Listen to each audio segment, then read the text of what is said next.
Everyone, Radhe Radhe. कैसे हैं आप लोग? आई होप आप लोग बहुत अच्छे होंगे और अपने आने वाले एग्जाम की तैयारी भी बहुत अच्छे से कर रहे होंगे।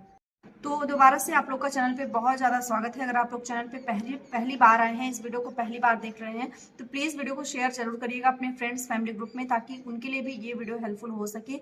और अगर आप यूपी से हैं, यूपी के किसी भी डिस्ट्रिक्ट से हैं, यूपी के 75 जिलों में से किसी भी एक जिले से हैं, तो आपको ये वीडियो देखनी ही देखनी चाहिए। क्योंकि आपने ध्यान दिया होगा कि मैंने पोर्टल की जितनी भी वैकेंसियाँ हैं संविदा पे, उसके बारे में मैं समय समय पे आपके लिए अपडेट ले आती रहती हूँ।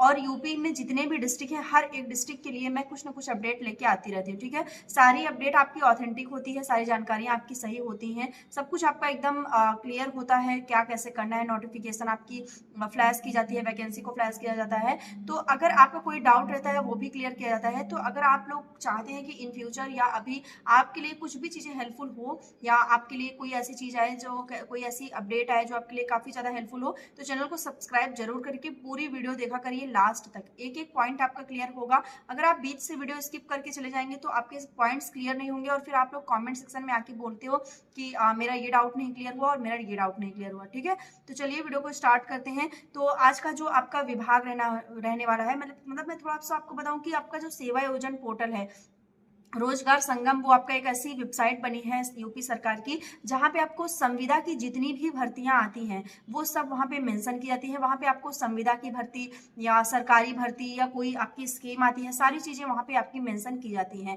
ये रोजगार संगम आपका एक रोजगार मेले की तरह भी होता है, जो कि डिस्ट्रिक्ट वाइज आपका लगता है, हर एक जिले में लगता है। ये समय समय पे लगता रहता है, जहाँ पे 3 से 4 दिन का आपका कैंप की तरह लगता है। और वहाँ पे आपको जितने भी आपके एजुकेशनल सर्टिफिकेट हैं, वो सारी चीजें वहाँ पे लेके जानी होती हैं, और उसके अकॉर्डिंग आपके पद का चयन किया जाता है। इस पोर्टल पे सबसे बड़ी बात ये होती है, सबसे अच्छी बात ये होती है कि आपको यहाँ पे अपने एजुकेशन के हिसाब से, मतलब आपकी अगर शिक्षा है, बीए आपने किया है, ग्रेजुएशन किया है, पोस्ट ग्रेजुएट है, या आपके पास कोई डिग्री अन्य है, या डिप्लोमा है कोई, या आपके पास और भी कुछ ऐसी चीज है जिससे आप फॉर्म अप्लाई कर सकते हैं, तो वो चीज यहाँ पे काफी सही तरीके से होती है।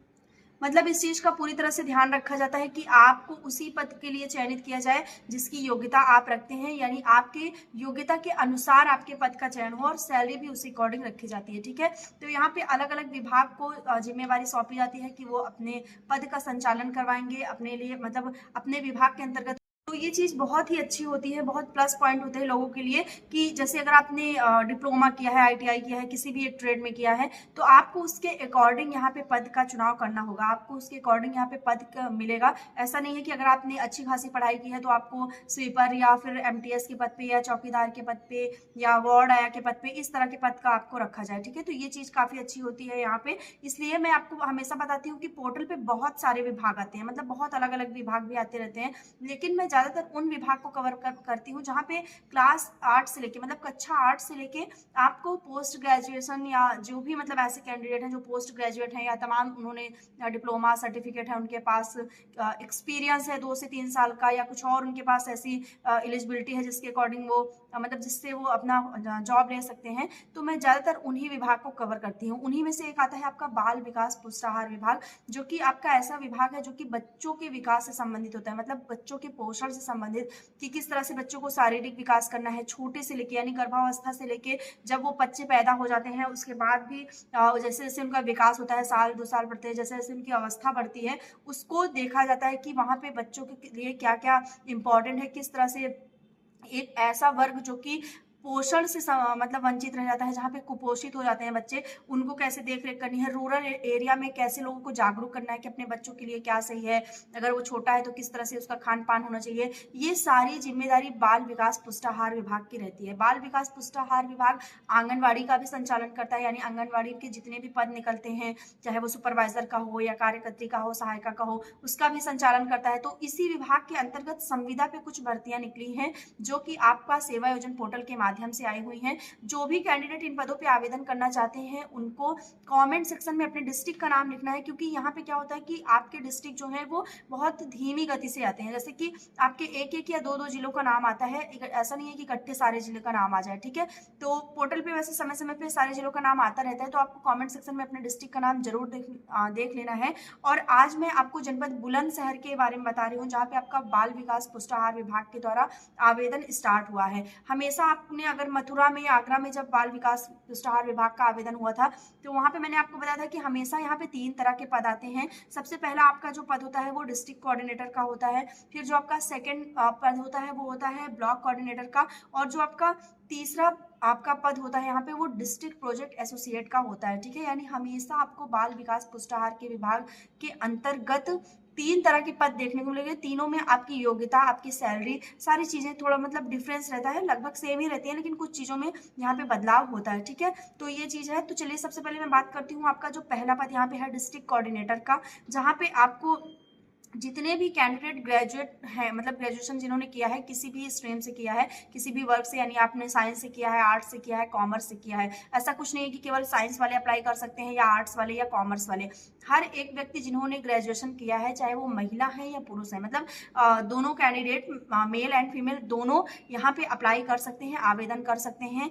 इसमें आपको जो योग्यता है ग्रेजुएशन प्लस आपका कंप्यूटर की डिग्री होनी चाहिए। बाल विकास पुष्टाहार विभाग में हर एक पद के लिए आपके पास कंप्यूटर की नॉलेज होनी चाहिए, चाहे आपने ट्रिपल-सी किया हो या कोई अन्य सर्टिफिकेट है तो आप उसको भी लगा सकते हैं। मतलब आपके पास एक कंप्यूटर की डिग्री होना अनिवार्य है, अगर नहीं है तो फिर आप वंचित हैं इस पद में अप्लाई करने के लिए। यहाँ से आप तभी आउट हो जाते हैं जब जैसे ही अगर आपके पास कंप्यूटर की डिग्री नहीं है। इसलिए मैं हमेशा कहती हूँ कि आपको ट्रिपल-सी कर लेना है। अगर आप कर लेते हैं तो आपको रेलवे की बहुत सारी भर्तियां आती हैं, पोर्टल पे बहुत सारे आवेदन होते रहते हैं, तमाम तरह के पद आते हैं जहाँ पे आपको काफी ज्यादा सुविधा मिलने वाली है और वहाँ पे आप आवेदन कर सकते हैं। ठीक है, क्योंकि जल निगम हो, ग्रामीण क्षेत्र में, या तमाम तरह के ऐसे विभाग हैं जो कि बिना कंप्यूटर के आपको वहाँ पे वो काम करने का मौका ही नहीं देंगे। ठीक है, तो ये चीज आपको ध्यान रखनी है।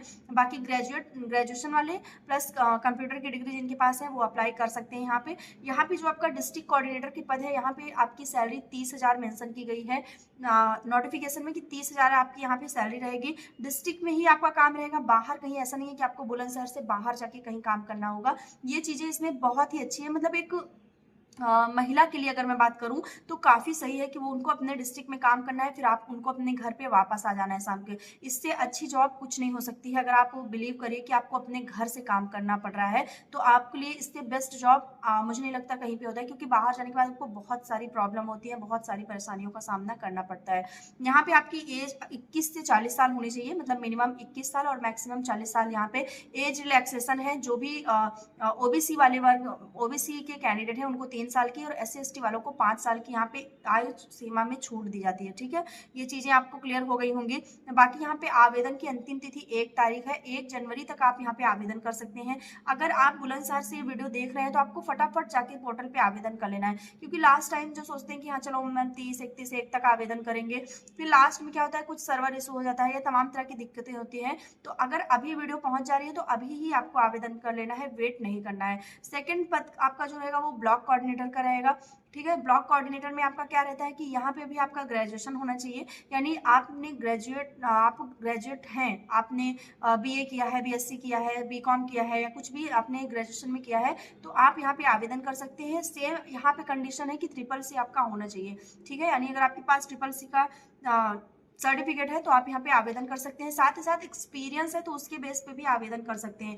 तीनों पद में आपको ध्यान रखना है कि अगर आपके पास एक्सपीरियंस है 2 से 3 साल तक का, अनुभव के आधार पर भी आपका यहाँ पे चयन हो सकता है। ठीक है, ये चीजें हैं। बाकी आपको मैंने यहाँ पे बता ही दिया कि आपकी आयु सेम रहने वाली है 21 से 40 साल। आयु के साथ साथ सैलरी अगर मैं बात करूँ ब्लॉक कोऑर्डिनेटर में तो यहाँ पे आपकी सैलरी 20,000 रुपए है, 20,000 यहाँ की सैलरी है और डिस्ट्रिक्ट प्रोजेक्ट मैनेजर की सैलरी आपके 18,000 रुपए यहाँ पे रखी गई है। तीनों पद आपके संविदा पे है। संविदा मतलब आप समझ ही रहे हैं कि आपके ये परमानेंट जॉब नहीं है। ठीक है, परमानेंट नहीं है लेकिन जॉब आपकी बहुत बेस्ट है। और एक चीज आप ध्यान रखिए कि यहाँ पे आपको आवेदन करने के लिए कोई फीस नहीं देनी है, कोई एग्जाम नहीं है। सिलेक्शन प्रोसेस में मेरिट के आधार पे आपका चयन होगा, अपने डिस्ट्रिक्ट में चयन होगा। डिस्ट्रिक्ट प्रोजेक्ट में एसोसिएट की आपकी सैलरी 18,000 रुपए है, जहाँ पे महिला और पुरुष दोनों आवेदन कर सकते हैं। आयु सीमा भी आपकी कम से कम 21 और ज्यादा से ज्यादा 40 साल होनी चाहिए यहाँ पे। और बाकी अगर आपके पास किसी NGO का या किसी सोशल सर्विस का मतलब कोई भी ऐसा अनुभव है आपके पास, आपने किया है पहले काम किया है 2 से 3 साल किसी NGO के में आपने काम किया है 2 से 3 साल, तो उसके आधार पे आपका यहाँ पे चयन हो सकता है। ठीक है, बाकी कोई डाउट हो तो आप लोग कमेंट सेक्शन में लिखिएगा। डिस्ट्रिक्ट का नाम जरूर से जरूर लिखिएगा कमेंट सेक्शन में। मिलते हैं नेक्स्ट वीडियो में, तब तक के लिए बाय एंड टेक केयर।